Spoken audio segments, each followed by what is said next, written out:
Hello friend, তোমরা জানো যে আমি বেলুড় মঠে ঘুরতে গেছিলাম। তো দেখো, বেলুড় মঠে এসে কিন্তু আমি আগেই প্রসাদ খেতে চলে এসেছি, কারণ এখানের ভোগ প্রসাদটা কিন্তু আমার অসাধারণ লাগে। আজ থেকে 10 বছর আগে একবার খাওয়ার সুযোগ হয়েছিল, আর আজকে খাবো বলেই এসেছি। তো এই প্রসাদটা আমার খুবই ভালো লাগে খেতে, বিশেষ করে যে ভোগ প্রসাদটা দেওয়া হয়। তো আমরা কিন্তু তাড়াতাড়ি কুপন কেটে টাইম মতন পৌঁছে গেছিলাম।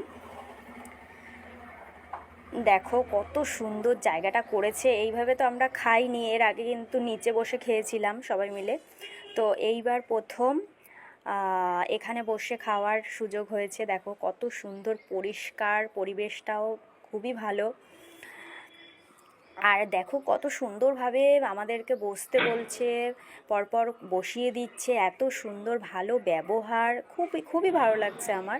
তোমরাও চলে আসো, তোমাদের যদি ইচ্ছা করে এই ভোগ প্রসাদ খাওয়ার জন্য তোমরাও চলে আসো।